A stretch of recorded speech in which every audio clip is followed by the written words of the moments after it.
Rebirth of mysterious professor episode 2। फिदा पार्थ को देख रही थी, जिसने अपना चेहरा अपने दोनों हाथों में ऐसे छुपाया हुआ था जैसे कि उसकी पूरी दुनिया ही लुट गई हो। फिदा ने कहा, सर आप मजाक कर रहे हैं ना? पार्थ ने इस पर अपना हाथ हटाया और फिर तुरंत ब्लैंकेट हटाकर खड़ा हो गया। फिदा ने चेहरे को अपने दोनों हाथों से ढका क्योंकि वो सिर्फ अपने बॉक्सेस में था। पार्थ ने कहा, अपना हाथ हटाओ और देखो अपने इस मासूम से चेहरे से मुझे, कैसे तुमने मेरी शरीर का क्या हाल कर दिया है। तुमने मेरा शरीर का एक कोना नहीं छोड़ा। वो तो तुम्हारी लिपस्टिक खत्म हो गई, वरना मेरे पैर पर और हाथ पर भी निशान होते। और असल में बात ये थी कि उसे सिर्फ 100 किस करनी थी, इसीलिए जैसे ही 100 किस पूरी हुई वो शांत हो गई थी। अगर नहीं होती तो वह शायद पैर और हाथ पर भी आ जाती पिछली रात। फिदा ने अपना सरना में हिलाया तो पार्थ ने कहा, होश में आ गई हो ना, इसलिए ऐसा बिहेव कर रही हो। तुम्हारी वजह से अब मैं कभी किसी लड़की के साथ नहीं रह पाऊंगा। अपनी लाइफ में शायद मैं कभी शादी भी नहीं कर पाऊंगा। शायद फैमिली प्रेशर में शादी करूं, लेकिन उसके साथ कभी अपनी लाइफ को पति पत्नी की तरह आगे नहीं बढ़ा पाऊंगा। और मुझे तो डर लग रहा है कहीं मैं तुम्हारी वजह से प्रेग्नेंट ना हो जाऊं। फिदा ने इस पर अपना चेहरा बिल्कुल पार्थ के सामने किया। उसने अपने हाथ हटा दिए और बोली, प्रेग्नेंट। वो तुरंत खड़ी हो गई, जिस पर हल्के से फिदा के पार्ट पार्थ के सामने आ गए, जिस पर पार्थ में अपना चेहरा दूसरी तरफ क्या, क्योंकि वह देखना ही नहीं चाहता था वो सब। फिदा तुरंत बेड से कूदकर उसके पास आई और बोली, क्या कहा आपने? मैं प्रेग्नेंट। उसके बाद उसने अपने सर पर हाथ रखा और नीचे आलती पालती कर बैठ गई, जो उस सिचुएशन बहुत बेकार कर रही थी। वो इस तरीके से उसे देख नहीं पा रहा था। ऐसे सिर्फ शॉट में वह आलती पालती मारकर नीचे बैठ गई थी और उसकी पूरी बॉडी पार्ट्स पार्थ के सामने आ गई थी और वह चाहकर भी अपनी नजरें फिदा से नहीं हटा पा रहा था।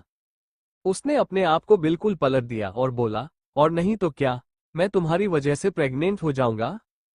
फिदा ने कहा, अरे लड़के थोड़ी प्रेग्नेंट होते हैं और आप तो बायोलॉजी के सर हैं, लड़कियां होती हैं प्रेग्नेंट। मैं लुट गई, बर्बाद हो गई। अगर मैं सच में प्रेग्नेंट हो गई तो मेरी जिंदगी खराब हो जाएगी। सर प्लीज कुछ कीजिए। उसके बाद वो खड़ी हुई और उसने उसका वो हाथ पकड़ा जिस पर टैटू लगा हुआ था। पार्थ ने वो हाथ देखा और कहा, मैं अपने इस टैटू से कितना प्यार करता हूँ और तुमने क्या कहा? इस टैटू को निकाल दो वरना मैं डबल इज्जत लूटूंगी। और मैं इसे कितना प्यार करता हूँ और रातों रात तो हटा नहीं सकता था। और तुमने क्या किया? पूरी रात बस मेरी इज्जत के साथ खेलती रही, बिल्कुल भी नहीं रुकी। मैं चिल्लाता रहा लेकिन तुम बिल्कुल नहीं शांत हुई। फिदा ने अपने कानों को पकड़ते हुए कहा, सॉरी सर, मुझे नहीं पता था कि मैं कुछ ऐसा कर दूंगी आपके साथ। I am sorry. पार्थ ने चेहरा दूसरी तरफ किया। उसे बहुत हंसी आ रही थी, लेकिन उसने बिल्कुल भी फिदा की गलतफहमी दूर नहीं की। पिछले दिन उसने बहुत तंग कर दिया था पार्थ को। अब बारी पार्थ की थी तो उसे तंग करने की। फिदा वापस उसकी तरफ आई और उसका चेहरा पकड़ते हुए बोली, सॉरी सॉरी, प्लीज ऐसा मत बोलिए। अचानक से सामने से फिदा ने पार्थ का चेहरा पकड़ा था, जिस पर पार्थ एक पल के लिए खामोश हो गया। वो उसके रोते हुए चेहरे को देख रहा था, जो कि बिल्कुल अच्छा नहीं लग रहा था। उसे तभी उससे याद आया कि उसे उससे भी और तंग करना है और उसने कहा, छोड़ो मुझे। तुमने क्या कहा? मैं टाइगर हूँ? टाइगर इंसान नहीं हूँ। तुमने क्या कहा? मैं दहाड़ता हूँ टाइगर की तरह? मतलब मैं तुम्हें पार्थ सर नहीं लगता, टाइगर सर लगता हूँ, है ना? बहुत बेकार हो तुम, बहुत बेकार। शायद मैंने बहुत बड़ी गलती कर दी तुम जैसी इतनी गंदी लड़की को पनिशमेंट देकर। तुमने उस पनिशमेंट का बदला लिया है ना? पिछली रात मेरे साथ तुमने मेरे साथ बहुत गलत किया, बहुत बहुत। और उसके बाद वह अपना नाक सिकुड़ते हुए दूसरी तरफ हो गया। फिदा ने अपने बाल खुजलाए और बोली, मैं क्या करूं? मुझे कुछ समझ नहीं आ रहा, कैसे शांत करूं? फिदा उसके बाद उसके पास आई और बोली, प्लीज सर प्लीज, मेरी बात मान जाए, प्लीज आप बताइए ना कि मैं क्या करूं। अगर मैं सच में प्रेग्नेंट हो गई तो, और मैं आपको सॉरी बोल रही हूं ना पिछली रात के लिए, और मुझे तो ऐसा कुछ लग ही नहीं रहा कि हम दोनों के बीच कुछ हुआ है। मुझे मेरे लोअर एब्डोमेन में बिल्कुल भी पेन नहीं हो रहा। पार्थ हैरान हो गया। उसने इतनी आसानी से यह शब्द पार्थ के सामने कह कैसे दिया? पार्थ ने कहा, तुम्हें अभी भी शर्म नहीं आ रही ना? तुमने ऐसा शब्द मेरे सामने निकाले तो कैसे?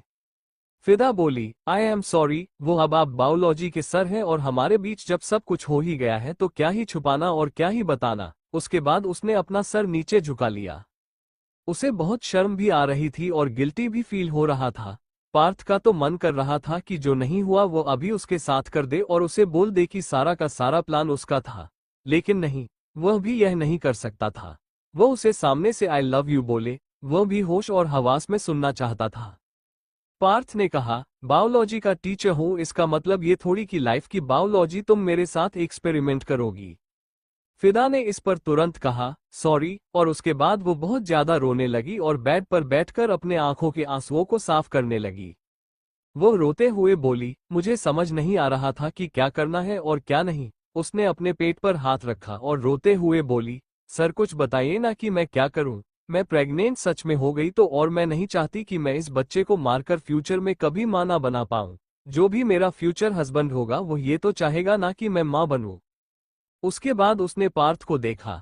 पार्थ तो ऑफ कोर्स चाह रहा था कि फ्यूचर में उन दोनों का एक बच्चा आए, और वह कोई प्रेग्नेंट तो होने नहीं वाली थी क्योंकि उन दोनों के बीच कुछ ऐसा हुआ ही नहीं था कि वो प्रेग्नेंट हो जाए। पार्थ बस नौटंकी कर रहा था। पार्थ ने कहा, वो तुम्हारी गलती, मुझे क्या पता क्या करना है। तुम फैसला करो कि तुम्हें क्या करना है। तुम्हारी वजह से तुम प्रेग्नेंट हो गए तो तुमको कोई एक्सेप्ट नहीं करेगा, और मैं सामने से किसी लड़की को एक्सेप्ट करना नहीं चाहता क्योंकि ऑलरेडी मेरे साथ इतना कुछ कर चुकी हो तुम। अब तुम बताओ कि मुझे क्या करना है, क्योंकि मुझे नहीं समझ आ रहा है इस मामले में कि मुझे क्या करना चाहिए और क्या नहीं करना चाहिए। पहले जवाब फिदा के मन में यही आया कि वह दोनों साथ में शादी कर ले, लेकिन वह ये बात नहीं बोलना चाहती थी बिल्कुल भी, और शायद पार्थ यही जवाब सुनना चाहता था। वो उसका वेट कर रहा था कि तभी दोनों का फोन एक साथ बजने लगा। पार्थ ने कहा, मैं फोन देखता हूँ। मैं भी देखती हूँ। उसके बाद फिदा एक तरफ हो गई अपना फोन लेकर और पार्थ एक तरफ हो गया, तो उन्होंने फोन पिक किया। एक तरफ नक्श था, एक तरफ आराधना थी। उन दोनों ने कुछ बताया और दोनों के मुंह से निकला, क्या शादी। दोनों ने इस पर हैरानी से एक दूसरे को देखा और फिर फिदा ने कहा, पर ऐसी कैसे तेरे पेरेंट्स इतनी जल्दी तेरी शादी करने के लिए बोल सकते हैं। आराधना ने कहा, मुझे क्या पता। मैं कल घर आई तो मम्मी एकदम लड्डू लेकर आई मेरे पास और मेरे मुंह में डालते हुए बोली, तेरी शादी फिक्स हो गई है, हमें जाना है लड़कों वालों के घर शादी की बात करने के लिए। फिदा ने कहा, क्या तेरे घर पर लड़की वाले जाते हैं लड़कों के घर। आराधना ने कहा, हाँ हमारे घर लड़कियां जाती हैं लड़कों के घर। दूसरी तरफ पार्थ नक्श से बोला, तो घोड़ी चढ़ जाओ भाई, किसने बोला है कि मत चलो। उम्र हो गई है आपकी, अब पूरे के पूरे 26 साल के हो। नक्श ने कहा, हाँ सिर्फ 26 साल का, कोई 260 साल का नहीं हुआ जो शादी करूंगा। पार्थ ने कहा, आप 260 साल तक जिंदा रहोगे और आपको क्या बुढ़े होकर शादी करनी है, तो बच्चे को कैसे पैदा करोगी, या करने का बिल्कुल मन नहीं है, या फिर आप ऐसे टाइप के पसंद नहीं हो। फिदा तो काफी धीरे बोल रही थी, इसलिए उसकी बात पार्थ को नहीं सुनाई दे रही थी, लेकिन पार्थ की ऐसी अजीब बात को सुन पा रही थी और वह हैरान हो गई। दूसरी तरफ आराधना को भी किसी लड़के की आवाज सुनाई दे रही थी, लेकिन एग्जैक्ट क्या बात थी वो उसे सुनाई नहीं दे रही थी। आराधना ने पूछा, तू किसके पास है फिदा, तू तो अपने घर पर है ना। फिदा ने कहा, टीवी चल रहा है सामने। आराधना ने कहा, अरे तू अब मेरे साथ चल लड़के को देखने, देखते हैं ना कैसा है। अगर ठीक हुआ तो कर लूंगी शादी, नहीं हुआ तो कुछ करेंगे टिकडम, ताकि यह शादी टूट जाए और मेरा सपना तो अधूरा रह गया। फिदा ने कहा, कौन सा सपना। आराधना ने कहा, हम दोनों का एक ही घर में शादी करने का सपना। और कौन सा सपना। फिदा ने अपना माथा पीट लिया और थोड़ा गुस्से से बोली, यहाँ मेरी वोट लग गई है और तुझे शादी की पड़ी है। वहां दूसरी तरफ नक्श ने पार्थ से कहा, अगर इतनी जल्दी है तो अपनी उस मैडम को बोलो ना कि मुझे तुमसे शादी करनी है। प्लीज शादी कर लो, मैं उतावला हो रहा हूँ। तू कर ले शादी, तू लिया घर में बहू। पार्थ ने इस पर फिदा को देखा जो कि आराधना से बात कर रही थी, और कहा, बहुत जल्द ले आऊंगा, और क्या पता आपके साथ साथ मेरे भी फेरे हो जाए। नक्श ने कहा, तू बहुत अजीब तरीके का इंसान है, जल्दी से घर आओ, देखते हैं कौन सी लड़की आ रही है मुझे देखने। पार्थ ने कहा, व्हाट, लड़की देखने आ रही है, आपको नहीं जाना उसके घर। नक्श ने कहा, नहीं, उनके यहाँ कोई अजीब सा रिवाज है, लड़कियां जाती है लड़के के घर, मुझे तो बहुत अजीब लगा। पार्थ ने कहा, ठीक है आता हूँ। दूसरी तरफ फिदा ने भी कहा, ठीक है आती हूँ, 1 घंटा दे। उसके बाद वो दोनों एक दूसरे के पास आए और एक साथ बोले, मुझे कहीं जाना है। पार्थ ने इस पर कहा, सोचना जरूर और बताना जरूर कि मुझे करना क्या चाहिए। फिदा ने कहा, बाद में बताऊं सर, अभी मुझे कहीं जाना है, इम्पोर्टेंट है। पार्थ ने अपना सर हिलाया और फिर वो दोनों अपने अपने डेस्टिनेशंस पर चले गए। फिदा तुरंत अपने कपड़ों को लेकर वॉशरूम में गए और पार्थ ने अपने कपड़े वहीं पर बदले और उसके बाद फिदा बाहर आए तो पार्थ अपने कपड़े पहन चुका था और फोन में कुछ कर रहा था बैठकर। फिदा ने कहा, बाय सर, और उसके बाद वह वहां से चले गए। पार्थ बस उसे जाते हुए देख रहा था। उसके बाद वह उठा और उसने ड्राइवर को बोला कि कार निकले। उसके बाद वह भी घर के लिए निकल गया। फिदा रास्ते में थी कि तभी आराधना का कॉल उसे वापस आया। उसने फोन पिक किया तो आराधना ने कहा, फिदा, अगर तू तैयार नहीं हुई तो प्लीज साड़ी पहन कर आएगी। तभी उसे बाहर से गाड़ियों की आवाज सुनाई दी। उसने कहा, तू निकल गई क्या घर से? फिदा ने कहा, नहीं, मैं घर जा रही हूँ। फिदा जैसे नींद में थी और उसने बोल दिया। आराधना ने कहा, क्या तू घर जा रही है? मतलब तू घर पर नहीं थी अब तक? फिदा को याद आया कि उसने थोड़ी देर पहले उसे बोला था कि वो घर पर है। फिदा ने कहा, अरे नहीं, वो मैं कुछ सामान लेने के लिए बाहर की तरफ आई थी, अभी घर जा रही हूँ, फिर जाकर तैयार होंगी। आराधना ने कहा, अच्छा तो तुम एक काम करना, कोई अच्छी सी साड़ी पहन कर आना। फिदा ने कहा, साड़ी क्यों पहनकर आनी है? आराधना ने कहा, मम्मी ने कहा है, उन्होंने कहा है कि इम्प्रेस करने के लिए साड़ी, नहीं तो तुम मत ही आना और मैं चाहती हूँ कि तू आए। फिदा ने कहा, ठीक है, मैं साड़ी पहनकर आ जाऊंगी। उसके बाद वो अपने घर पहुंच गई। उसकी मां ने उससे कई सवाल कर दिए। फिदा ने उन्हें पकड़ते हुए कहा, मां खामोश हो जाए प्लीज, मैं बता दूंगी सब कुछ कि मैं कहाँ थी। मैं अपने दोस्त के घर पर थी। वह क्या है ना कि मेरी तबीयत थोड़ी बिगड़ गई थी तो मैं उसके घर चली गई थी और आराधना को लड़के वाले देखने आ रहे हैं, उसे लड़के वाले देखने जाने हैं, तो उसने कहा है कि मैं उसके साथ चलूं, तो मैं अभी जाकर तैयार हो रही हूँ। फिदा की मां छाया ने कहा, आराधना की शादी फिक्स हो रही है तो फिर हमें तेरी भी कर देनी चाहिए। फिदा इस पर तुरंत पलट गई और बोली, क्या कुछ भी? अगर उसके पेरेंट्स उसकी इतनी जल्दी शादी कर रहे हैं तो मेरी भी कर दोगे क्या? मुझे नहीं करनी अभी प्लीज, मेरी 8 लिस्ट पढ़ाई तो पूरी हो जाने दो, उसके बाद कर देना जहां करनी है। फिदा ने ये इसलिए कहा था क्योंकि सौरभ तो उसे छोड़ गया था और पार्थ, वो उसके दिमाग में घूमने लगा था। सुनील जी जो वहीं पर बैठे हुए थे वो बोले, हाँ ठीक है, चलो जाओ, जाकर तैयार हो जाओ। फिदा वहां से अपने कमरे में चली गई और फिर अपनी अलमारी खोली और उसमें से साड़ी वाला क्षेत्र देखने लगी। उसके पास 6 साड़ी थी, एक लाल रंग की, एक पीले रंग की, एक मल्टी कलर की, एक बनारसी येलो कलर की, एक उसने काले रंग की पहनी हुई थी और एक गहरा और हल्का गुलाबी रंग के मिक्स। उसने वो आखिरी गहरा और हल्का गुलाबी रंग वाला साड़ी उठा लिया और फिर उसे लेकर वो बाथरूम में चली गई। वो बाहर से उसका पेटीकोट और ब्लाउज पहनकर आई और फिर साड़ी को अपनी कमर पर बांध दिया और उसका ओपन पल्ला रखा। हल्का रंग ऊपर की तरफ आ रहा था और गाढ़ा रंग वो नीचे की तरफ आ रहा था और वह उसके गोरे और बेदाग रंग को और भी ज्यादा निखर रही थी। उसने एक छोटी सी लाल रंग की बिंदी अपने माथे पर लगाई और 3-4 चूड़ियां अपने एक हाथ में पहनी और अपने दोनों कानों में बड़े बड़े झुमके डाल दिए और लाइट मेकअप कर दिया। बस इससे ज्यादा उससे कुछ नहीं किया। उसने कमरे में आते ही सबसे पहले अपना फोन को चार्जिंग पर लगाया था। उसका फोन चार्ज हो गया। उसने पर्स उठाया और फोन लेकर वह नीचे की तरफ गई और ब्रेकफास्ट टेबल पर बैठ गई और बोली, मम्मी नाश्ता। छाया नाश्ता लेकर आई और फिर फिदा ने थोड़ा सा ही खाया, ज्यादा नहीं खाया क्योंकि वहां पर भी उसे खाना पड़ता और वह मना नहीं कर सकते थी। उसके बाद वह वहां से चली गई।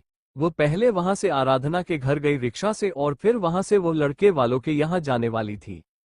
जब वह आराधना के घर पहुंची तो उसने देखा कि सारे घर से बाहर आ रहे थे।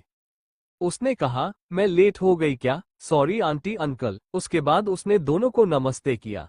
आराधना ने कहा, ऑलमोस्ट, हमने सोचा कि तू आ ही नहीं रही है इसलिए हम निकल रहे थे यहाँ से। उसके बाद आराधना बोली, हम थोड़े अभी घर के अंदर चले। आराधना की माँ बोली, जैसा तू ठीक समझे। फिदा नहीं इस पर कहा, नहीं नहीं, हम चलते हैं यहाँ से, कभी हम लेट हो गए तो फिर गड़बड़ हो जाएगी। आराधना की माँ फिदा की बात पर मुस्कुरा दी और कहा, ये हुई ना मेरी प्यारी बच्ची वाली बात। उसके बाद वह सारे आराधना के पापा की कार में बैठे और वहां से निकल गए। ये दूसरी तरफ नेगी मैंशन में नक्श बेमन से तैयार हो रहा था क्योंकि उसे अभी शादी नहीं करनी थी। ऐसा नहीं था कि वह किसी से प्यार करता था। उसकी जिंदगी में कोई लड़की नहीं आई थी आज तक, लेकिन उसे फिलहाल शादी नहीं करनी थी और सारे उससे पूछ पूछ कर थक गए थे कि क्यों नहीं करनी और वह कोई कारण ही नहीं बताता था। इसीलिए तंग आकर रूबी जी ने बिना उससे पूछे ही एक लड़की के पेरेंट्स से बात करें और फाइनली उसके पेरेंट्स भी मान गए। उम्र में थोड़ा फासला था, लेकिन उन्होंने उस उम्र के फसले को जाने दिया। उन्होंने ये कहकर टाल दिया कि पहले के टाइम में भी उम्र फासला होता था, और अगर लड़की पढ़ना चाहती है तो हम उसे पढ़ाएंगे, अगर कुछ बनना चाहती है तो बनने देंगे, और अगर घर में बैठना चाहते तो घर में बैठी रहेगी, उसकी सारी मर्जी है। नक्श की पूरी फैमिली बहुत ज्यादा मॉडर्न थी और उन्हें कोई प्रॉब्लम नहीं थी अगर लड़की कुछ बनना चाहती है शादी के बाद और कुछ करना चाहती है। खुद रूबी भी एक एनजीओ से जुड़ी हुई थी, वह भी तो शादीशुदा थी। ऐसा तो नहीं था कि शादी के बाद उसने बच्चों में अपना सारा दिन जीवन व्यतीत कर दिया। नक्श अपनी शर्ट के बटन को बंद कर रहा था कि तभी पार्थ वहां आया और बोला, भाई जरा ये बांधना। नक्श ने उसे देखा तो उसके हाथ में टाई थी। नक्श ने कहा, तू टाई पहनकर कहाँ जा रहा है? मुझे लड़की वाले देखने आ रहे हैं, बिजनेस मीटिंग वाले नहीं जो तू टाई बांधने की बात कर रहा है। पार्थ ने कहा, लड़की वाले आपको देखने आ रहे हैं, मुझे थोड़ी देखने आ रहे हैं, मुझे तो कॉलेज जाना है ना। नक्श ने कहा, लेकिन तुझे टाई की क्या जरूरत आ गई और तुझे आज तक टाई क्यों नहीं बांधनी आई? पार्थ ने उसे देखते हुए कहा, भाई because I am not perfect, I am imperfect, और मैं खुलकर कहता हूं कि मैं बिल्कुल परफेक्ट नहीं हूं, शायद जिंदगी में कभी परफेक्ट बन भी नहीं सकता। अभी चलो ये टाई बंद कर दो, मुझे कॉलेज जाना है। नक्श ने कहा, सच में यार तू कितना ज्यादा बेदर्द है, कल इतना अच्छे से फ्रेशर्स पार्टी हुआ, स्टूडेंट्स को सोने दे आराम से, लेकिन नहीं, खुद भी पूरी रात नहीं सोया होगा, उन्हें भी नहीं सोने देगा। बुला लिया अगले दिन कॉलेज, आओ स्टूडेंट, और तेरी वजह से आना होगा उन्हें, प्रिंसिपल भी मान गया होगा तेरी वजह से, ये नहीं कि कोई बात नहीं छुट्टी दे देते हैं, लेकिन तूने ही। पार्थ ने घूर कर नक्श को देखा और कहा, फॉर योर काइंड इन्फॉर्मेशन, आज संडे है, आज वो स्टूडेंट आएंगे कॉलेज जिन्हें खुद से पढ़ाई करनी है, और मैं कॉलेज इसलिए जा रहा हूं क्योंकि मुझे नोट्स बनाने हैं, और अगर किसी स्टूडेंट को डाउट हुआ तो मेरे पास आकर मैं डाउट क्लियर करेगा, अदरवाइज कोई स्टूडेंट मेरे पास नहीं आएगा। पढ़ने नहीं जा रहा मैं वहां पर बिकॉज आज संडे है। नक्श ने कहा, मेरे लिए संडे है, मेरी फैमिली के लिए संडे है, तेरे लिए संडे कभी दुनिया में नहीं है। आई थिंक तेरे कैलेंडर से संडे है गायब है, क्योंकि तू संडे को भी कॉलेज जाता है। तो तू भाई ये संडे शब्द ना अपने मुंह से निकलना बंद कर दे, क्योंकि तेरे मुंह से जब संडे निकलता है ना तो ऐसा लगता है आतिशबाजी हो रही है, क्योंकि तेरी जिंदगी में कभी संडे आया नहीं है आज तक। तेरी जिंदगी का संडे तब है जब बहुत ज्यादा इमरजेंसी आ गई और तुझे वीक डेज में भी छुट्टी लेनी पड़ जाए, वो तेरा एक तरीके से संडे है, वरना तेरा संडे नहीं है तेरे कैलेंडर में। नक्श उसे ताना मार रहा था और पार्थ ने कहा, अगर टाई नहीं बांधनी ना तो सीधे से बोल दो, ठीक है। उसके बाद उसने नक्श के हाथ से टाई को छीन लिया किसी रूठे हुए बच्चे की तरह और अपना पैर पटकते हुए वहां से चला गया। नक्श ने कहा, ना जाने कौन से आदमी ने इसका इंटरव्यू लिया था टीचिंग के टाइम पर, कैसा अजीब है, स्टूडेंट के सामने इतना स्ट्रिक्ट और मेरे सामने ऐसे बच्चों की तरह नाराज होकर चला गया, इडियट। और उसके बाद वो अपनी शर्ट के बटन को लगाने लगा। पार्थ उदास होते हुए अपने कमरे की तरफ जा रहा था कि तभी रूबी उसे रास्ते में मिल गई और बोली, क्या हुआ, उदास क्यों है? पार्थ ने पीछे से आकर रूबी को पकड़ लिया और बोला, आपका बेटा मुझे बहुत परेशान कर रहा है।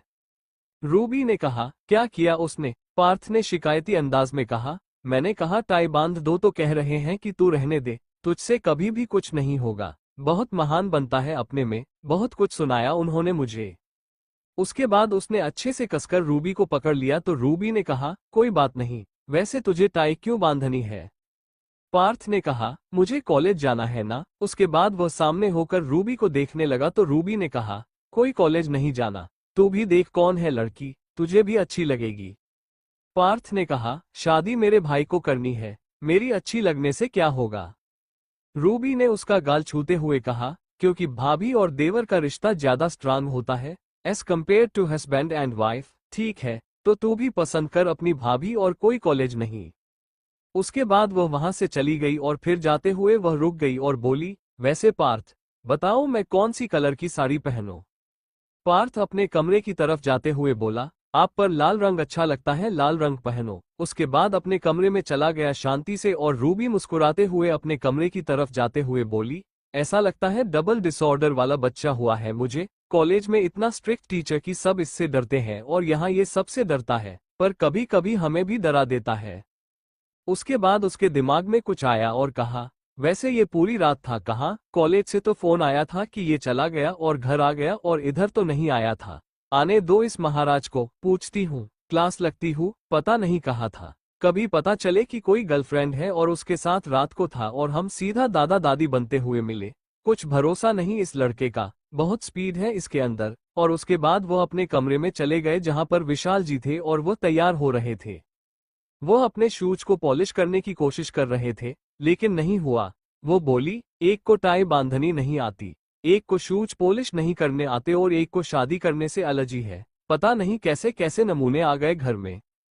विशाल जी ने कहा, हाँ, नमूने तो है ही, एक को साड़ी पहनने में टाइम लगता है। इस पर गुस्से में रूबी जी ने विशाल जी को देखा और कहा, मेरी साड़ी पर कमेंट मत करना। विशाल जी ने कहा, तो तुमने मेरे जूते पर क्यों किया? रूबी ने कहा, अगर लड़ाई करनी है ना तो लड़ाई ना अभी कर लो, लड़की वालों के सामने मत करना वरना मैं उन्हीं के सामने तुम्हें धो दूंगी। विशाल ने हाथ की इशारे से कहा, जाओ जाकर साड़ी पहन लो। रूबी स्टाइल में प्रोजेक्ट की तरफ चली गई। पार्थ अपने कमरे में आया और अपने हाथ पर टाई को रोल करते हुए बोला, क्या यार, मम्मी ने जाने से मना कर दिया, बोलना पड़ेगा कि नहीं आ रहा। उसके बाद उसने फोन निकाला और स्टाफ को फोन करके बता दिया कि आज वो कॉलेज नहीं आएगा, कुछ इम्पोर्टेंट काम आ गया है। तभी उसे घर के बाहर एक गाड़ी के रुकने की आवाज सुनाई दे। वो तुरंत खिड़की के पास आया और उसने देखा तो उसमें से एक आदमी बाहर निकाला था, जो उसके पापा की उम्र के था, और फिर उसमें से एक औरत बाहर आई और फिर उसमें से आराधना और फिदा बाहर आए। पार्थ फिदा को देखता रह गया, वो यहाँ क्यों आई थी? तभी उसे सुबह की बात याद आ गई। फिदा को भी किसी का कॉल आया था और उसने भी शादी शब्द कहा था।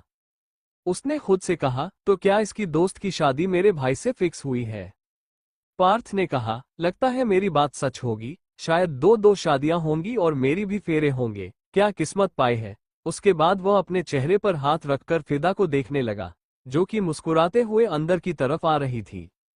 उसके ऊपर वो गुलाबी रंग की साड़ी पार्थ को बहुत जच रही थी। वो उस साड़ी में बस उसे देखता ही रह गया और कब साड़ी उसकी आंखों से ओझल हो गई उसे पता भी नहीं चला, क्योंकि फिदा सबके साथ अंदर की तरफ आ गई थी।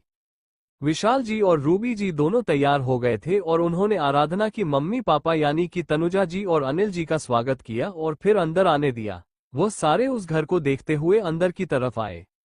आराधना ने फिदा से कहा, कितना बड़ा घर है यार। फिदा ने कहा, और तू कह रही है कि तुझे मेरे साथ उस जगह जाना है? अच्छा है ना, यहाँ शादी कर ले, तेरे सपने भी सारे पूरे हो जाएंगे। आराधना ने कहा, अगर इस घर में दो लड़के हुए ना तो कसम से एक के साथ तू शादी कर ले। फिदा ने कहा, तेरा दिमाग खराब हो गया है क्या? आराधना ने कहा, यार मेरा मन रखने के लिए तो तू झूठ भी नहीं बोलती। फिदा ने गहरी सांस ली और कहा, ठीक है, हम दोनों की शादी एक ही जगह एक ही वक्त पर होगी, ठीक है, मेरी भी शादी होगी, वह भी इसी घर में, खुश। आराधना के चेहरे पर मुस्कुराहट आ गई। वो जानती थी कि उसने ये ऐसे ही बोला है, लेकिन ये सुनकर उसे मजा बहुत आया था। नक्श भी नीचे उतर कर आ गया था और उसने अपने हाथ जोड़कर उनका स्वागत किया। रूबी ने कहा, यह मेरा बड़ा बेटा है, नक्श बिजनेस करता है और इसी के रिश्ते की बात हमने आपकी बेटी से की थी। और फिर रूबी उन दोनों को देखने लगी। उसे नहीं पता था कि किसके रिश्ते की बात है। उन दोनों में से ज्यादा खूबसूरत फिदा लगी थी और उसने कहा, यह आपकी बेटी है ना, आराधना? फिदा अपने ऊपर पॉइंट होते देखकर बोली, नहीं नहीं, मैं फिदा हूँ, फिदा शर्मा। ये है मेरी दोस्त आराधना, जिसकी रिश्ते की बात आपके बेटे के साथ हुई है, मेरी नहीं हुई है। और रूबी का थोड़ा सा दिल टूट गया। आराधना दिखने में बुरी नहीं थी, लेकिन वो फीकी पड़ गई थी फिदा के रंग के आगे। लेकिन आराधना को बिल्कुल बुरा नहीं लगा। आराधना ने कहा, अरे कोई बात नहीं, वैसे भी जहां ये जाती है वहां पर आग ही बरसाती है। रूबी ने कहा, बिल्कुल, बहुत खूबसूरत है, मेरा एक और बेटा है। अगर तुम्हारी शादी नहीं हुई और अगर तुम किसी के साथ रिलेशन में नहीं हो तो तुम्हारे लिए बात करूं। वो अपने पार्थ की भी शादी चाहती थी और पार्थ के साथ उसे ये लड़की बहुत पसंद आ गई थी। उसने ना फैमिली का बैकग्राउंड जानना था ना कुछ, बस उसे लड़की पसंद आ गई थी। फिदा की आंखें बिल्कुल बड़ी हो गई। आराधना ने कहा, हाँ कर दीजिए ना, किसने रोका है? वैसे भी मैं तो चाहती हूँ कि मेरी फ्रेंड की शादी भी वही हो जहाँ मेरी हो, और मैं तो भगवान से यही कह रही थी कि आपका एक और बेटा हो जिसके साथ मेरी दोस्त सेट हो जाए, आई मीन उसकी शादी हो जाए। तनुजा ने आराधना को शांत रहने के लिए कहा, क्योंकि आराधना कभी भी कुछ भी बोल दिया करती थी। उसने अपना सर नीचे झुका लिया। रूबी ने कहा, रोक क्यों रही है, इतना तो अच्छा बोल रही है। यहाँ नक्श उन दोनों को देखकर हैरान हो गया था क्योंकि एक हफ्ते पहले उसी की कर से तो इन दोनों का एक्सीडेंट हुआ था और तभी आराधना की नजर नक्श पर गई और वो चिल्लाए, तुम। नक्श उसके पास आते हुए बोला, आपके साथ मेरी शादी होगी। आराधना ने कहा, इस नेक्चरी के साथ मेरी शादी होगी। हर कोई हैरान हो गया आराधना के शब्दों पर। तभी सीढ़ियों से उतरता हुआ पार्थ नजर आया और आराधना और फिदा की आंखें और बड़ी हो गई और फिदा तो जैसे चक्कर खाकर गिरना चाहती थी। वो जिस इंसान से भाग रही थी वो उस इंसान के घर आ गई। उसके मुंह से डर से निकला, पार्थ सर। पार्थ का नाम सुनकर सब ने उस तरफ देखा। आराधना ने भी कहा, ये तो हमारे पार्थ सर है। नक्श ने कहा, हाँ यही तुम्हारे पार्थ सर है, तुम्हारे बायोलॉजी और मैथ्स के टीचर। रूबी का जैसे दिल टूट गया। उसने कहा, क्या याद भगवान जी, अपने बेटे के साथ इस लड़की को चुन रही थी, आपने इसे मेरे बेटे का स्टूडेंट बना लिया। इसने तो न जाने कितनी बार इसे बेटा बेटा बोल दिया होगा। बेटा बेटा बोलने वाली से शादी थोड़ी कर सकती हूँ।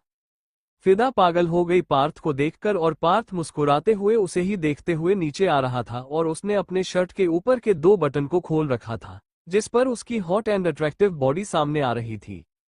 फिदा सब भूल गए और तुरंत उसके पास आते हुए बोली, सॉरी सॉरी सॉरी सॉरी। बात को नहीं पता था कि वो तुरंत इस तरीके से रिएक्ट करेगी उसके सामने आ जाने से और हर कोई फिदा के इस तरीके से सॉरी बोलने पर हैरान हो गया और फिदा इसलिए रात की गई गलती की वजह से उसे सॉरी बोल रही थी। रूबी उसके पास आई और बोली, क्या हुआ बेटा, तुमने कोई गलती की क्या? फिदा को डर लग रहा था। उसे लगा कि शायद पार्थ ने सब बता दिया होगा क्योंकि जिस तरीके से वह रिएक्ट कर रहा था उसे डर लग रहा था कि कहीं वह घर पर ही ना कह दे कि उसके किसी स्टूडेंट ने उसकी इज्जत लूट ली। फिदा ने अपना सर हमें हिलाया तो पार्थ की आंखें बड़ी हो गई और उसने तुरंत फिदा की कलाई पकड़ी और कहा, मैं अभी आता हूँ। उसके बाद वो उसे ले तुरंत अपने कमरे की तरफ जाने लगा और रूबी उसे हराने से देखने लगी। उसे अजीब लग रहा था, आराधना को भी अजीब लग रहा था। उसे पता था कि पिछले दिन नशे की हालत में उसने आई लव यू बोल दिया था पार्थ को। उसने कहा, क्या पार्थ सर ने इस बात को सीरियसली ले लिया? यहाँ पार्थ उसे जल्दी से अपने कमरे में लेकर आया और बोला, क्या सॉरी सॉरी बोल रही थी? क्या तुम नीचे जाकर यह बोलना चाहती हो कि हम दोनों के बीच कुछ हुआ है पिछली रात? फिदा तुरंत उसके पास आई और उसके होठों पर हाथ रखते हुए बोली, क्या बोल रहे हैं? सबको सुनाई दे जाएगा। इस बीच उन दोनों के बीच काफी करीबी आ गई थी क्योंकि वह उसकी बेहद करीब आकर खड़ी हो गई थी और उसकी आंखों में देखने लगी। पार्थ भी उसकी आंखों में देखने लगा। पार्थ ने फिदा का हाथ अपने होठों से हटाया और उसके चेहरे को देखने लगा और हल्का सा झुक गया। इस पर फिदा ने अपनी आंखों को बंद किया और पार्थ की नजर उसके उन होठों पर गई जिस पर लिपस्टिक लगी हुई थी। पार्थ का मन कर रहा था कि वापस उस लिपस्टिक को निगल जाए और वो उसके चेहरे पर झुक गया। फिदा लगभग सबके सामने सच बोलने वाली थी जिस पर पार्थ उसकी कलाई पकड़कर सबको एक्सक्यूज बोलकर अपने साथ कमरे में ले आया। पार्थ ने उसे कमरे में ले जाते ही कहा, क्या बोले जा रही थी तुम? सबको सच बताना था क्या कि हम दोनों के बीच कुछ हुआ है पिछली रात? फिदा तुरंत उसके पास आई और उसके मुंह पर हाथ रखते हुए बोली, क्या कर रहे हैं? धीरे बोलिए, कोई सुन लेगा। इसी बीच इन दोनों के बीच काफी करीबी आ गई और दोनों एक दूसरे की आंखों में देखने लगे। दोनों एक दूसरे की आंखों में मोहब्बत की गहराई को ढूंढने लगे। एक तरफ वह गहराई ढूंढने पर मिल रही थी तो एक तरफ अभी भी धुंधलापन था। पार्थ ने अपने मुंह से फिदा का हाथ हटा दिया और फिर वह उसकी चेहरे को देखने लगा। फिदा भी उसके चेहरे को देखने लगी। पार्थ का हाथ उसके कमर के पास आ गया और हल्का सा अपनी तरफ खींच लिया। फिदा के हाथ अपने आप उसके कंधे पर आ गए। पार्थ का चेहरा उसके चेहरे पर झुकने लगा जिस पर फिदा ने अपनी आंखों को कसकर बंद कर लिया और फिर पार्थ उसके होठों को देखने लगा जो कि गुलाबी रंग के थे और वो लिपस्टिक जो उसने लगाई थी वो अलग ही चमक रही थी। पार्थ का मन कर रहा था कि वो उस लिपस्टिक को बस खा जाए, इसीलिए वो उसके ऊपर टूट पड़ा और उसके होठों पर अपने होंठ रख दिए और उसे शिद्दत से किस करने लगा और उसकी कमर पर अपनी पकड़ मजबूत करते हुए उसे सहलाने लगा। फिदा के हाथ उसकी कंधे पर थे और वो उसे सहलाए जा रही थी। दोनों भूल गए कि दोनों प्रोफेसर और स्टूडेंट हैं। दोनों को बस याद आ रहा था तो ये कि वो दोनों पिछली रात एक हुए थे और आज वो दोनों इस किस से एक नए रिश्ते का आगाज कर रहे थे जो कि अभी अनजान था। पार्थ ने उसे अपने और करीब किया जिस पर फिदा के हाथ उसकी गर्दन से लपेट गए और पार्थ ने अपने हाथों को उसकी कमर से ऊपर की तरफ उसकी पीठ पर रखा और उसकी ब्लाउज की डोरी के साथ खेलने लगा। फिदा भी उसकी किस में उसे अच्छे से रिस्पांस कर रही थी। जब दोनों की सांस रुकी तो दोनों ने एक दूसरे को आजाद किया और दोनों की आंखें बंद थी। दोनों गहरी गहरी सांस ले रहे थे। पार्थ ने धीरे से कहा, तुम्हें किस करना किसने सिखाया? फिदा ने कहा, किसी ने नहीं सिखाया, जैसा आप कर रहे थे बस मैं वैसा कर रही थी। उसके बाद उसने अपनी आंखों को खोला और पार्थ ने भी अपनी आंखों को खोला और वापस उसके होठों पर झुक गया और उसे शिद्दत से चूमने लगा। और इस बार वो उसके होठों को किस करने के साथ साथ सो भी करने लगा। ज्यादा दबाव अपने होठों पर महसूस कर कर फिदा के कदम अपने आप पीछे की तरफ हो गए। पार्थ अपने आप को आगे की तरफ कर रहा था और पार्थ ने फिदा को अपने बिस्तर पर लेटाया और खुद उसके ऊपर जाकर उसे और भी ज्यादा गहराई से चूमने लगा। फिदा सब कुछ भूल गई और उसने पार्थ को अपनी तरफ पुश कर दिया। दोनों एक दूसरे को किस करने में मसरूफ हो गए। तभी कमरे के दरवाजे पर किसने दस्तक दी, जिस पर फिदा बिल्कुल होश में आई और उसने जब पार्थ को इस तरीके से खुद को किस करते हुए देखा तो हैरान हो गई और उसकी आंखें भी एकदम बड़ी बड़ी हो गई। उसने तुरंत पार्थ के सीने पर हाथ रखकर खुद से दूर किया और खड़ी हो गई। उसने अपने चेहरे पर हाथ रखा और उसकी आंखों से आंसू निकलने लगे। पार्थ ने अपनी आंखों को बंद किया और गहरी गहरी सांस लेने लगा। फिदा जैसे ही उसके करीब आई थी वो सब भूल गया था और उसने उसे चूमना शुरू कर दिया था। तभी दरवाजे से रूबी की आवाज आई, पार्थ क्या हुआ बेटा, तू ऐसे फिदा को यहाँ क्यों लेकर आया है? देख बेटा, अगर उसने कोई मिस्टेक की है तो उसे ऐसे सजा मत दे।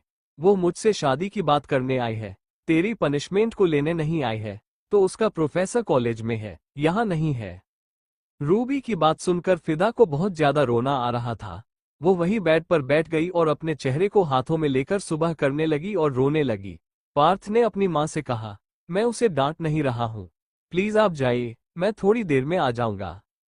रूबी ने कहा, मुझे पता है कि तू डांट रहा है, मुझे अंदर से उसके रोने की आवाज सुनाई दे रही है। खोल इसे, तुझे कोई भी कहीं नहीं रुकता। बाहर भी तुझे अगर तेरा कोई स्टूडेंट मिल जाता है तो तू उससे बातों लग जाता है, तेरी यही आदत है, खोल इसे। पार्थ ने कहा, मैंने कहा ना कि मैं उसे ले आऊंगा, प्लीज जाइए, मैं दरवाजा नहीं खोलने वाला। ना चाहते हुए भी रूबी को वहां से जाना पड़ा। पार्थ फिदा के पास आया और अपने घुटने पर बैठकर बोला, सॉरी। फिदा ने अपने चेहरे से अपना हाथ हटाया और अपने कानों पर रखते हुए कहा, सॉरी सर, मेरी गलती है, आपको गुस्सा आया, सॉरी। और उसकी आंखों से आंसू लगातार बह रहे थे। पार्थ उसके ऐसे सॉरी सॉरी बोलने पर इरिटेट हो गया था। उसने कहा, तुम क्या सॉरी बोलने की मशीन हो? हमेशा सॉरी बोलती रहती हो और यह आंसू की टंकी लेकर घूमती हो क्या? जब देखो बस रोती रहती हो और सॉरी बोलती रहती हो और कोई काम नहीं है क्या तुम्हारे पास? थोड़ा ध्यान पढ़ाई पर लगा लो, बाकी चीजों पर लगा लो, तो ये दोनों चीज कम हो जाएगी। लेकिन नहीं, सारा का सारा जीवन जैसे तुमने सॉरी में और रोने में लगा दिया है। चुप हो जाओ एकदम। फिदा उसके ऐसे चिल्लाने पर चुप हो गई, लेकिन वो अभी भी सिसक रही थी। जिस पर पार्थ उसके पास आया और उसका चेहरा पकड़कर अपनी तरफ किया और उसके माथे से अपना माथा लगाते हुए कहा, शांत हो जाओ फिदा, शांत हो जाओ। सॉरी, मैं सॉरी बोलता हूँ तुम्हें, मैं तुम्हारी तरफ झुका था। अभी तुम्हें मैंने बताया था ना कि मैं तुमसे प्यार करता हूँ। अब तुम नहीं मानी तो इसमें मेरी क्या गलती? फिदा ने कहा, मेरी ही गलती है। मैंने आपको पिछली रात भी गुस्सा दिलाया और आपको जबरदस्ती अपने करीब लेकर आई और आपके साथ वो सब किया जो नहीं करना चाहिए था। और अभी भी शायद मेरी ही गलती है। मैंने आपको अपनी तरफ उकसाया और आपने मुझे किस किया, मेरी गलती है। उसके बाद फिदा और भी ज्यादा रोने लगी, तो पार्थ ने उसे कसकर पकड़ा और उसे अपनी गोद में बिठा लिया और उसका सर अपने सीने से लगाया। तो फिदा ने अपना हाथ उसके शर्ट पर रखा और उसे कसकर पड़ते हुए बोली, सॉरी सर, सॉरी, प्लीज मेरे पेरेंट्स को मत बताना कि मैंने ऐसा किया। अगर दुनिया को पता चलेगा तो सब यही बोलेंगे कि मैं मार्क्स के लिए या फिर कॉलेज में जॉब करने के लिए एक मेल टीचर को अपनी बॉडी से अट्रैक्ट करने की कोशिश की है। मैंने ऐसा कुछ नहीं किया। मुझे नहीं पता चला कि मैंने ड्रिंक कैसे किया। मुझे प्लीज माफ कर दीजिए और प्लीज बताइए ना कि अगर मैं सच में प्रेग्नेंट हो गई तो क्या करना है। बोलते हुए फिदा अभी भी सिसक कर रही थी। पार्थ ने उसे कसकर अपनी बाहों में पड़ा हुआ था। पार्थ को लग रहा था कि उसने कुछ ज्यादा ही बोल दिया था सुबह, इसीलिए उसने उसे सच बताना जरूरी समझा। उसने उसकी कमर को सहलाते हुए कहा, अगर मैं तुम्हें कुछ बोलूंगा तो नाराज तो नहीं हो जाओगी और मुझसे दूर तो नहीं जाओगी? फिदा ने अपना सरनामे हिलाया और कहा, नहीं होंगी आपसे नाराज, क्योंकि गलती तो मेरी है।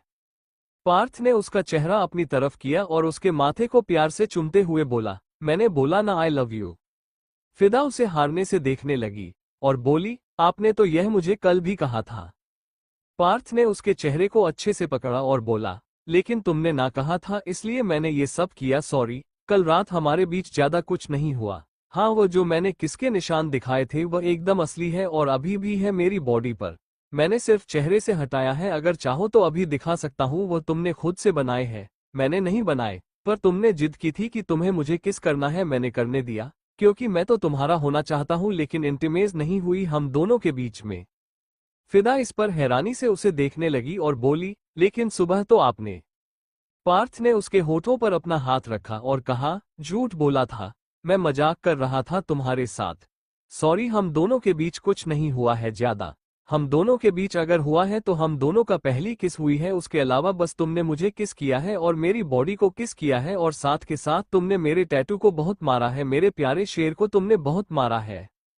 फिदा को समझ में नहीं आया तो पार्थ ने उसे बेड पर बिठाया और कहा, देखना है मेरा शेर। फिदा ने हाँ में अपना सर हिला दिया तो पार्थ फिदा के सामने ही शर्ट निकलने लगा तो फिदा ने अपना चेहरा दूसरी तरफ करते हुए कहा, क्या कर रहे हैं आप सर?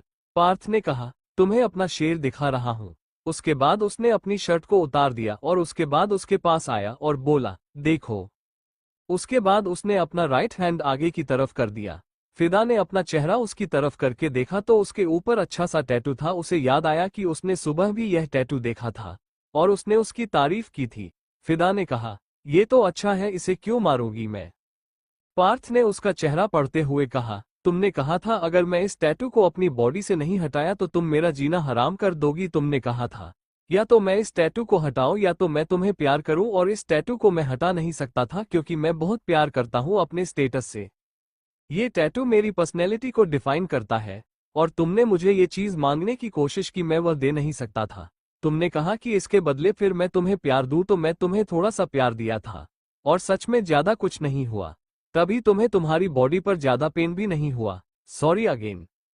फिदा ने कहा, पर मेरे कपड़े? पार्थ में गहरी सांस ली और कहा, मेड ने बदले थे, मैंने नहीं बदले थे, और मैं तब तक नहीं बदलूंगा जब तक तुम सच में मुझसे प्यार करने नहीं लग जाती। तुम मेरे कपड़े बदल सकती हो क्योंकि मैं तुमसे प्यार करता हूँ, मैं नहीं बदल सकता क्योंकि तुम मुझसे प्यार नहीं करती, और ना ही मेरे पास राइट है तुम्हें उसी तरीके से देखने का। प्यार करने के बाद भी जब तुम बोलोगी ना कि हाँ आओ और मुझे देखो तब देखूंगा, वरना नहीं देखूंगा। पार्थ ने बहुत ही सहज तरीके से अपना पूरा का पूरा प्यार फिदा के सामने प्रस्तुत कर दिया था और उसने अपने हर एक शब्द में यह एहसास दिला दिया था फिदा को कि वो सच में प्यार करता है और सुबह उसने गलत किया था और उसकी भी उसने तुरंत माफी मांग ली। फिदा बस उसके शब्दों को सुन रही थी। उसे गुस्सा भी आया था पार्थ पर कि उसने उसे इतना ज्यादा सुनाया था। फिदा ने कहा, मतलब मैं प्रेग्नेंट? पार्थ में कहा, जब कुछ हुआ ही नहीं तो प्रेग्नेंट कैसे हो जाओगे? होना है क्या?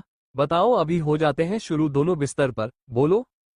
अचानक से पार्थ के ऐसे कहने पर फिदा ने अपने साड़ी के पल्लू को थोड़ा अच्छे से अपने ऊपर लिया तो पार्थ ने उसके गालों को किस किया और कहा, ना कुछ नहीं करूंगा जब तक तुम नहीं बोलोगी, शादी के बाद भी तब तक पूरी तरीके से करीब नहीं आऊंगा जब तक तुम नहीं आने दोगी। अभी तुम बताओ कि तुम्हारे दिल में मेरे लिए क्या फीलिंग है?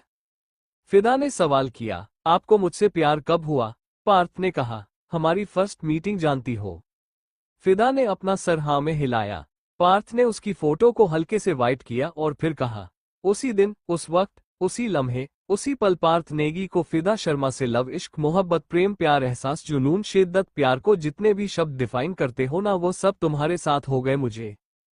फिदा ने फिर कहा, लेकिन हम दोनों एक दूसरे की बाहों में सो रहे थे और मेरे पास मेरे वो वाले कपड़े भी नहीं थे, आपने मुझे देखा था क्या वैसे? पार्थ ने कहा, नहीं मैंने नहीं देखा था, मेड ने आकर तुम्हारी साड़ी निकली थी और मेरी शर्ट तुम्हें पहनाई थी। मैंने खुद उसे वो शर्ट दी थी क्योंकि वह थोड़ी बड़ी थी, मैंने वो सोच समझकर मेड को दी थी ताकि वह तुम्हें पहना दे और मेरे सामने तुम्हारे खूबसूरत अंग ना आए, क्योंकि मैं देखना नहीं चाहता था। इन्हें प्यार करता हूँ लेकिन इज्जत भी करता हूँ। तुम्हारे साथ खेल खेला मैंने, पर इतना बुरा नहीं हूं कि उसे खेल को जिंदगी भर खेलते रहो। इसीलिए बता दिया सच, अभी तुम्हारा फैसला है कि तुम्हें क्या करना है, क्योंकि नीचे तो तुम्हारी दोस्त की शादी फिक्स हो ही जाएगी मेरे भाई के साथ। अब बताओ, अपनी दोस्त की इच्छा पूरी करोगी? एक ही घर में एक ही वक्त पर शादी करना चाहती हो कि एक ही वक्त पर दो मंडप लग जाए, दो शादियां हो जाए? बोलो। मुझे कुछ नहीं चाहिए, तुम्हारी फैमिली से कोई दहेज नहीं चाहिए, और भूलो मत मैं एक प्रोफेसर हूँ और मुझे सच्चाई और अच्छाई चाहिए। दहेज जैसी कुप्रथा से मैं कोसों दूर हूँ। पार्थ की सच्चाई और अच्छाई तो फिदा को पहले दिन ही पता चल गई थी कि किस तरीके का वह इंसान है, लेकिन आज उसका प्यार भी उसे उसकी आंखों में दिख रहा था। फिदा खड़ी हुई और पार्थ जो उसके ऊपर झुका हुआ था वह भी स्ट्रेट खड़ा हो गया और फिर उसने अपनी शर्ट को उठाना चाहा जो जमीन पर गिर गई थी। तभी फिदा आगे आई और उसने पार्थ का चेहरा अपनी तरफ किया और बोली, मैं आपको पार्थ सर की जगह कुछ और बुलाऊं, कॉलेज में नहीं बुलाऊंगी पक्का। पार्थ ने पूछा, क्या बुलाना है? फिदा उसके चेहरे के पास आई और उसके गालों को किस करते हुए बोली, टाइगर सर। पार्थ उसे हैरानी से देखने लगा और फिर आगे बढ़कर उसने कस के फिदा को अपनी बाहों में भर लिया। उसे नहीं पता था कि सिर्फ एक बार में वह मान जाएगी, लेकिन जो उसके बाद उसने कहा उसे सुनकर उसने उसे तुरंत अपनी बाहों से आजाद कर दिया और हैरानी से उसे देखने लगा।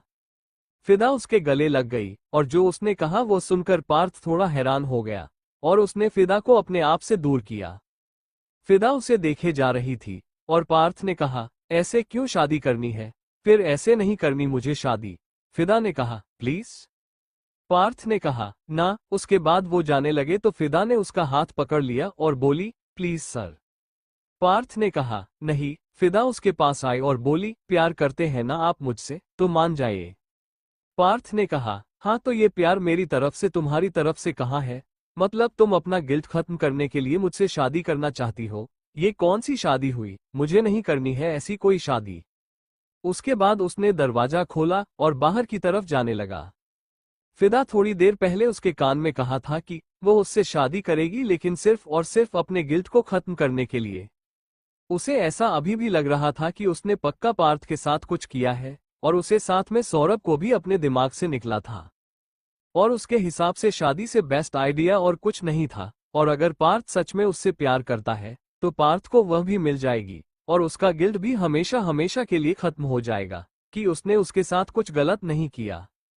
फिदा बेड पर बैठ गई। उसने कहा, मैंने शराब क्यों पी? मुझे समझ में नहीं आ रहा। उसके बाद वह भी नीचे की तरफ गई। उसने देखा पार्थ अपनी माँ के पास जाकर खड़ा हो गया था। फिदा भी नीचे आ गई। आराधना के सर पर रूबी ने टीका लगाया और फिर हल्के से फूल उसके सर पर गिरे। रिश्ता पूरा पक्का हो गया था।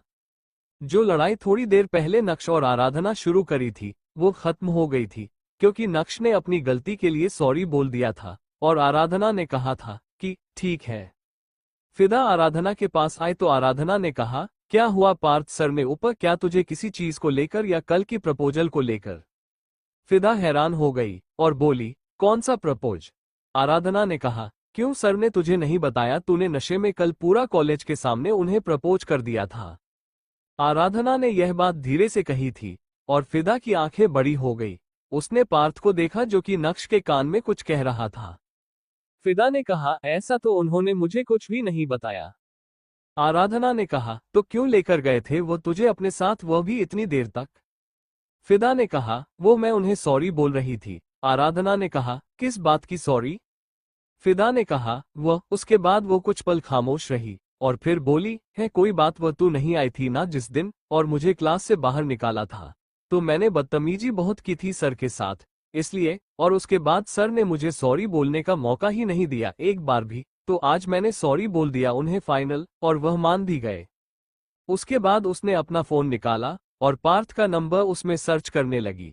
फिदा ने उसका number Parth sir biology plus maths इसके नाम से सेव किया हुआ था। उसने व्हाट्सएप पर यह नंबर ओपन किया और मैसेज किया, सर आपने मुझे बताया नहीं कि मैंने आपको प्रपोज किया था। जब पार्थ को मैसेज आया था उसने अपने फोन को सर्च किया इस उम्मीद में कि शायद कोई स्टूडेंट का मैसेज होगा या फिर किसी स्टाफ का मैसेज होगा कॉलेज से, लेकिन जब उसने देखा कि सामने खड़ी फिदा नहीं उसे मैसेज किया है तो उसने उसे इग्नोर किया और नक्श के साथ बातें करने में लगा रहा। फिदा ने देखा कि वो इग्नोर कर रहा है, इसलिए उसने का इमोजी से सेंड कर दिया, लेकिन पार्थ ने अभी भी नहीं देखा तो वो कंटिन्यूअस उसे का इमोजी भेजती रही जब तक कि पार्थ नोटिफिकेशन की साउंड से इरिटेट नहीं हो गया। साथ बैठा नक्श इरिटेट हो गया और वो बोला, देख लेना कोई मैसेज कर रहा है, कब से तुझे शायद जरूरत है उसे तेरी। तब पार्थ ने कहा, देख लेता हूं।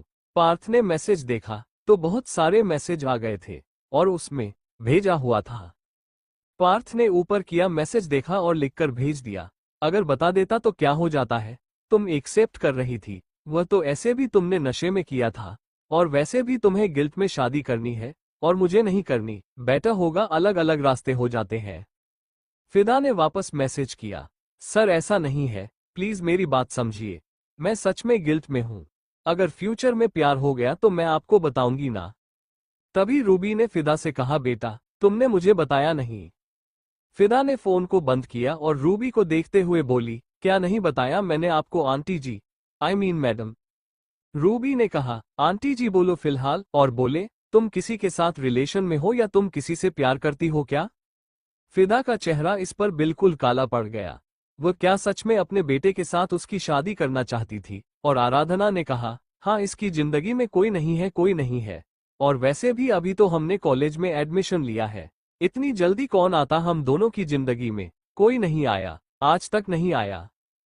फिदा ने इस पर हल्के से आराधना के कंधे पर मारा तो रूबी ने कहा, अगर तुम्हें बुरा ना लगे तो बात करके देखो, एक बार शादी अगर तुम बाद में भी करोगे तो चलेगा मुझे, पर एक बार बात करके देखो तुम्हारी फैमिली से। रूबी जैसे बेसब्र हो गई थी फिदा को अपनी बहू बनने के लिए।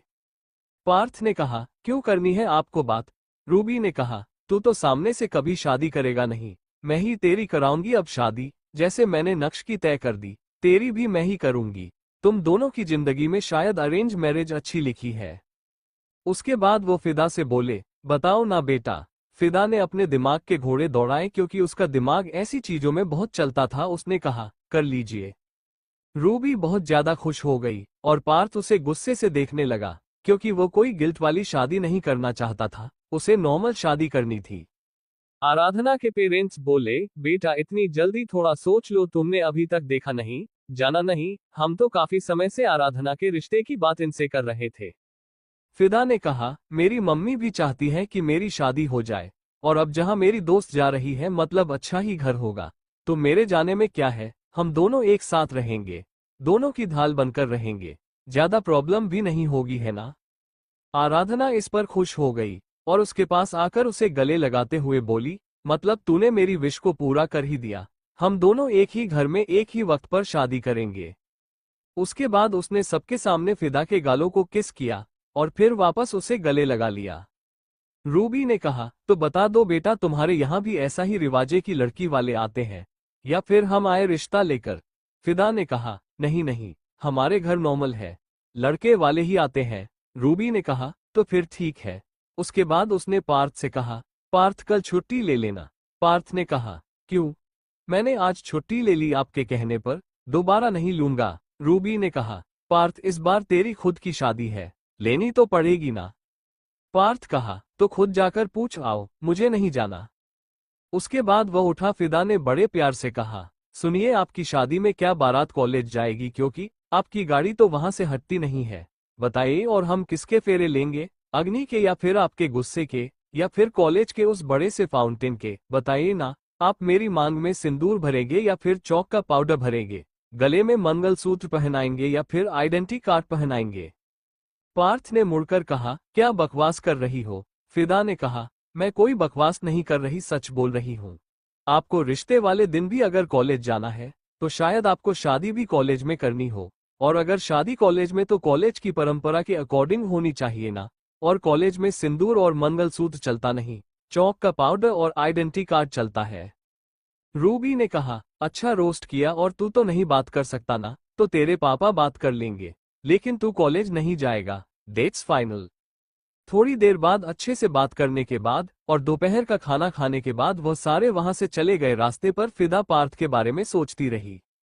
आराधना ने उसके कंधे पर थोड़ा सा मारा तो फिदा ने कहा, क्या हुआ? आराधना ने कहा, तू तो बहन बहुत बड़ी चोरने निकाली। फिदा ने कहा, चोरनी कैसे? आराधना ने कहा, और नहीं तो क्या डायरेक्ट प्रोफेसर पर हाथ मारा? फिदा ने कहा, मैंने तो सिर्फ प्रोफेसर पर हाथ मारा है, तूने तो उस टाइम बिजनेसमैन पर हाथ मारा है, मैंने कुछ कहा क्या तुझे? आराधना की मां ने आगे से कहा, बेटा एक बार अपने घर पर बता देना, ठीक है? जो भी हो, वैसे भी यह शादी कुछ ज्यादा ही जल्दबाजी में हो गई है तुम्हारी। फिदा ने कहा, अरे आप टेंशन मत लीजिए आंटी जी, मेरी माँ जब सुनेगी ना कि मैं अपना भी रिश्ता फिक्स करके आई हूँ तो मेरी माँ खुशी से लड्डू बांटने लग जाएगी। उन्हें अपनी बेटी को अपने आप से अलग करने की इतनी जल्दी पड़ी रहती है। आराधना ने कहा, बेटी को अलग करने की नहीं, नानी बनने की। और उसके बाद फिदा और आराधना ने एक साथ कहा, पॉइंट। फिदा अपने घर पहुंची तो उसकी मां ने कहा, तू अपना रिश्ता फिक्स करके आई है। फिदा हैरान हो गई और पूछा, आपको कौन बोला? छाया देखते हुए बोली, तेरे प्रोफेसर का कॉल आया था, पार्थ नेगी। फिदा घर के अंदर आते हुए, व्हाट, उनका कॉल आया था? क्या कहा उन्होंने? छाया ने कहा, अरे मतलब उनके फोन से फोन आया था, उन्होंने, उनकी माँ थी, शायद रूबी। उन्होंने कहा कि उनको तुम बहुत पसंद आ गई अपने छोटे बेटे के लिए, और वह चाहते हैं कि हम तुम्हारी शादी उनसे करवा दे, और तुम मन भी गई, और इतने समय से जो हम तुम्हें बोलते हैं कि बेटा शादी कर लो, कॉलेज बाद में कर लेना, वो तुमसे देखा नहीं गया। कहती थी कि पहले पढ़ाई कर लूं, उसके बाद कर देना, और अपना रिश्ता फिक्स कर आए बेटा। कहीं कॉलेज जाकर प्रोफेसर स्टूडेंट तो नहीं खेल रही थी? फिदा पलट गई और बोली, प्लीज मम्मी, मैं ऐसा कुछ नहीं खेलती। उसके बाद वो सोफे पर बैठे सुनील को देखते हुए बोली, बाबा समझाओ अपनी बीवी को, मैं ऐसा कुछ नहीं करती। उसके बाद वो सीढ़ियों से ऊपर की तरफ जाने लगी तो छाया ने कहा, ये छप छप करके जो चलती है ना, थोड़ा कम कर ले, शादी होने वाली है तेरी। फिदा ने थोड़ा झुककर अपनी मां को देखा और कहा, व्हाट, आप मान गए? मुझे लगा नहीं मानोगे। छाया ने कहा, मैंने तो बेटा फिक्स भी कर दिया रिश्ता, बस कल नाम के लिए आएंगे वो यहाँ पर। वापस नीचे आई और अपने पापा को देखते हुए बोली, पापा ये क्या किया मम्मी ने, रिश्ता इतनी जल्दी फिक्स भी कर दिया यार, क्योंकि अभी तो मैं कॉलेज गई थी, मुझे लगा 1 साल बाद होगी। छाया उसके पास आई और उसका चेहरा पढ़ते हुए बोली, बेटा शादी जितनी जल्दी हो जाए उतना अच्छा, फिर उम्र निकल जाती है।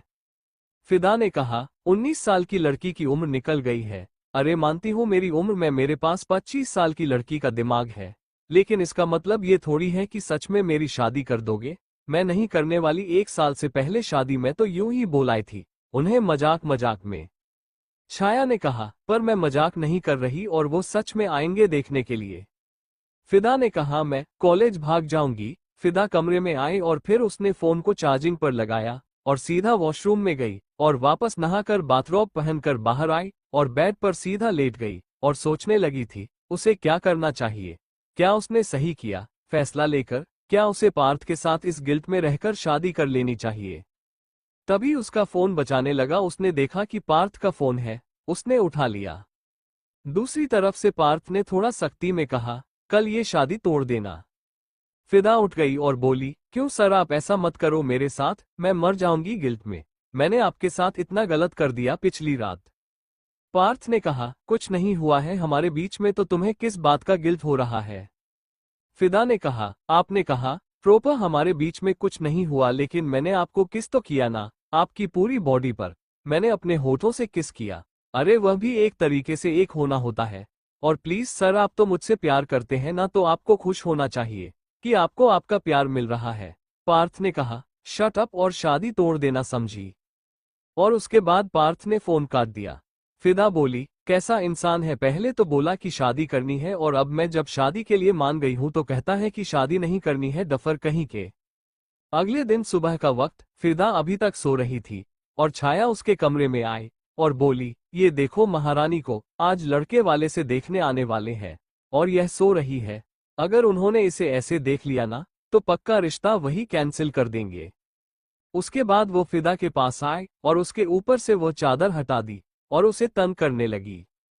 फिदा अपने ऊपर कुछ डालने के लिए ढूंढने लगी और हाथ मारकर, और जब उसे नहीं मिला तो वो ऐसे ही लेट गई और दूसरे तकिया को अपने चेहरे पर रख लिया। छाया ने उस कंबल की तह किया और वह तकिया भी फिदा के चेहरे से हटा दिया और फिर उसका कवर निकाल दिया। शायद उसे आज बेडशीट धोनी थी। फिदा ने कहा, क्यों इरिटेट कर रही हो मम्मी? छाया ने फिदा के चेहरे से भी तकिया हटा दिया और उसका भी कवर निकालने लगी, लेकिन इसी में फिदा का सर सिरहाने से लग गया और झट आवाज आई। फिदा ने अपना सर सहलाया और हल्का सा चिल्लाते हुए उठ गई और बोली, आप इतने नए नए तरीके कहाँ से ढूंढ कर लाती हो बच्चों को उठाने के? छाया अलमारी की तरफ गई और नीचे वाले राइट से नई बेडशीट निकली और उस पूरी बेडशीट को फिदा के चेहरे पर गिराते हुए कहा, इस बेड को समेट लो और फिर तैयार हो जाओ। उन्होंने 10 बजे का टाइम दिया है, 10 बजे तक आ जाएंगे। फिदा को समझ में नहीं आया कि 10 बजे कौन आएगा, शायद वह भूल गई थी और वो बोली, कोई आ रहा है क्या?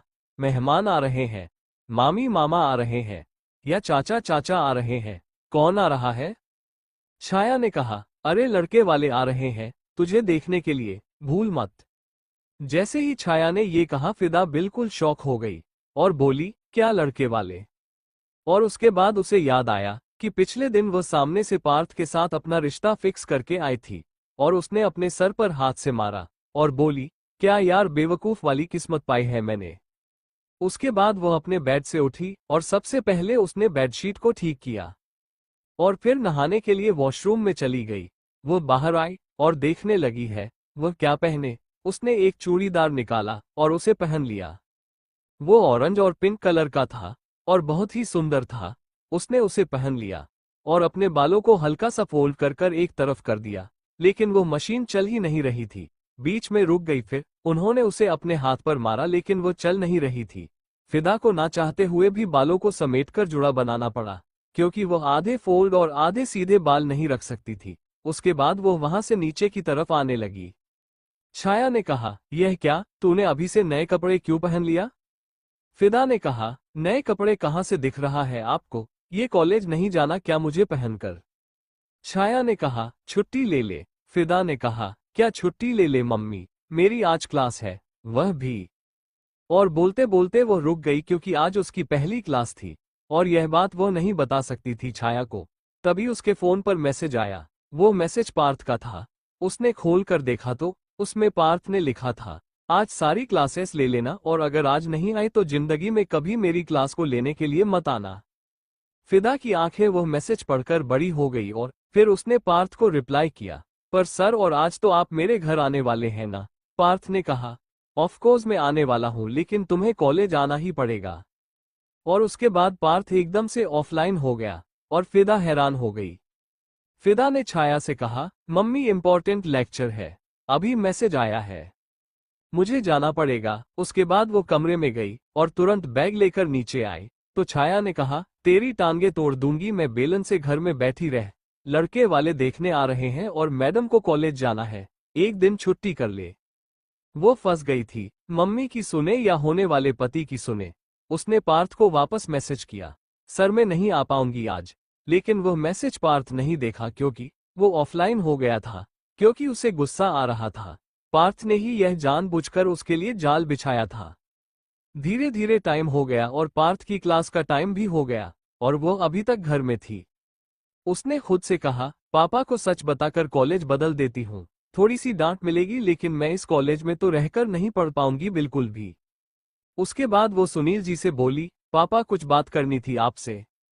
सुनील जी ने कहा, हाँ बोलो। फिदा ने कहा, वो मैं कॉलेज से रिलेटेड कुछ बात करना चाहती थी। छाया ने कहा, फिर कॉलेज?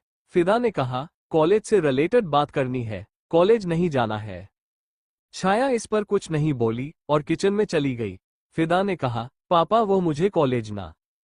तभी उसकी बात पूरी होती कि बेल बज पड़ी। छाया किचन से खुश होते हुए बाहर आई और बोली, लगता है लड़के वाले आ गए, वैसे भी टाइम हो ही गया है। सुनील जी ने कहा, बेटा हम बाद में बात करेंगे तुम्हारी कॉलेज के, फिलहाल तुम्हारे रिश्ते की बात कर लेते हैं। उसके बाद सुनील जी भी छाया जी के साथ बाहर की तरफ जाने लगे। सुनील जी ने छाया की कमर से उसका साड़ी का पल्लू नीचे किया जो उन्होंने कमर में बांध दिया था और छाया ने कहा, थैंक यू। और उसके बाद उसने दरवाजा खोल दिया तो बाहर रूबी जी, विशाल जी, पार्थ और नक्श तीनों थे। उन्होंने उन्हें अंदर आने को कहा।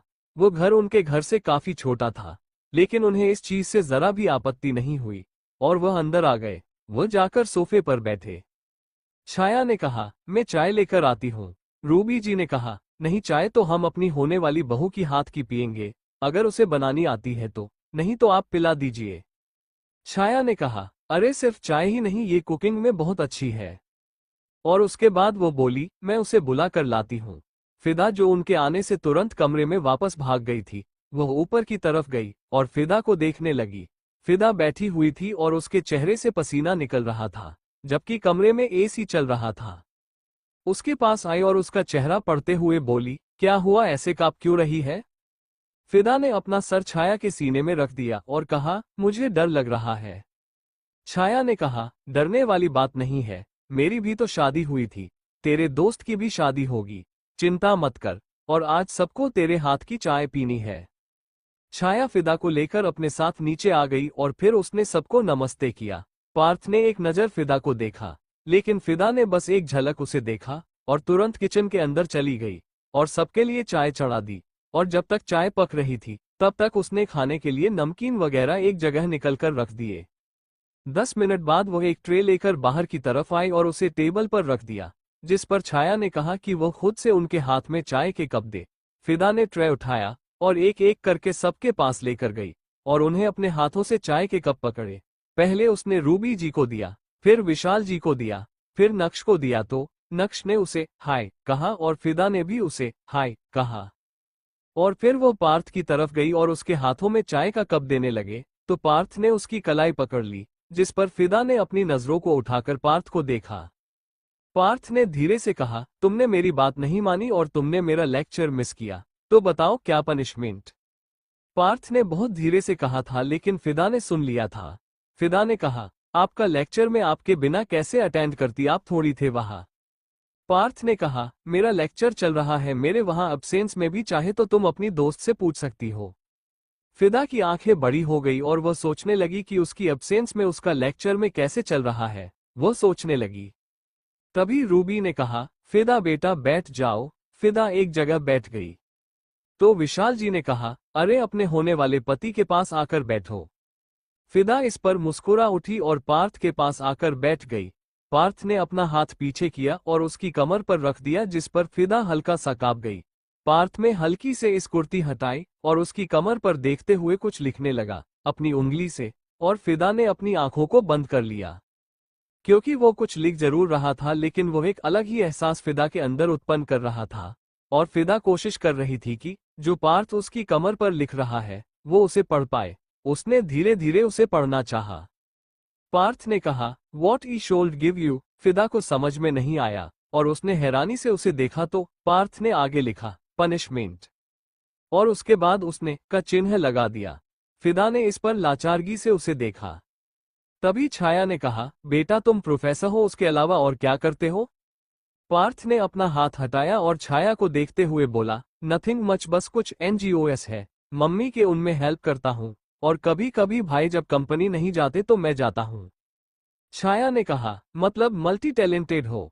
रूबी ने कहा, हाँ मल्टी टैलेंटेड तो है, पर गुस्सा भी बहुत है इसके अंदर, और इसे हर काम परफेक्ट चाहिए। बिल्कुल, मैं तो तंग आ गई इसकी परफेक्शन से, और मैंने देखा है किस तरीके से आपकी बेटी ने कल इसकी वोट लगाई थी। मुझे तो यही चाहिए। अब आप बताइए कि आप हमारी बेटी कितने दिनों में दे रही है, या फिर उसी दिन इन दोनों के भी फेयर करवाना चाहते हैं जिस दिन उसकी दोस्त के हमारे बड़े बेटे के साथ है शादी। छाया को नहीं पता था कि आराधना की शादी इसी घर में हो रही है। उसने हैरानी से कहा, फिदा तूने बताया नहीं कि आराधना की शादी इसी घर में हो रही है।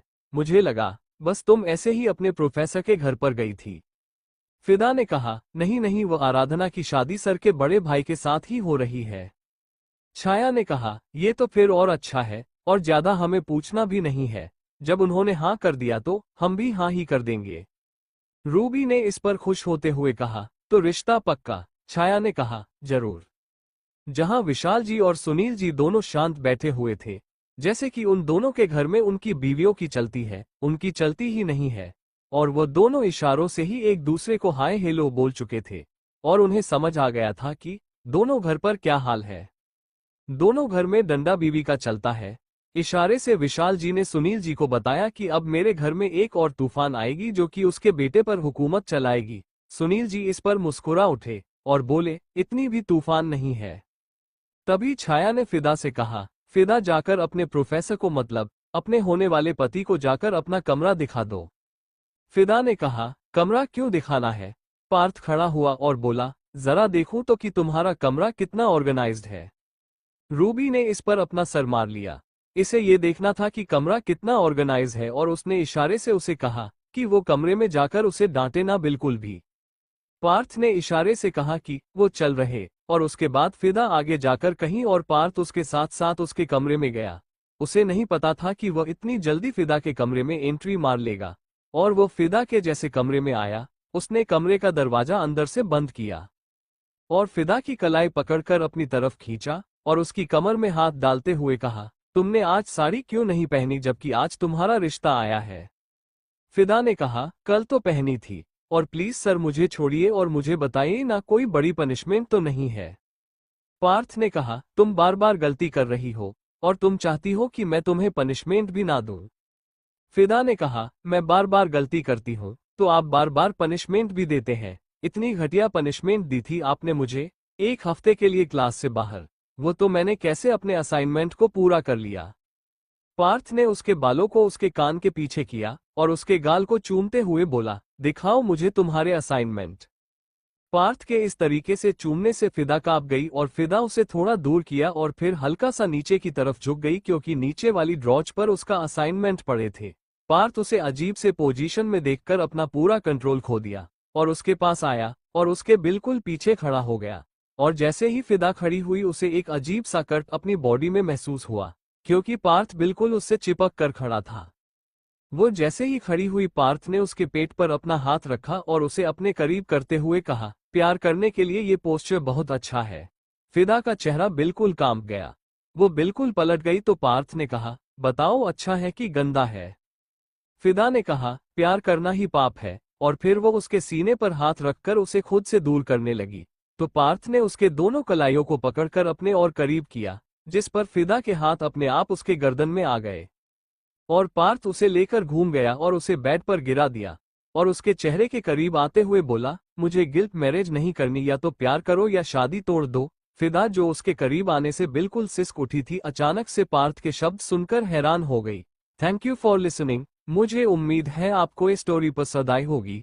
अगर आपको पसंद आए है तो प्लीज लाइक और कमेंट करना ना भूलें और मोर स्टोरीज के लिए सब्सक्राइब करें। मिलते हैं नेक्स्ट वीडियो में।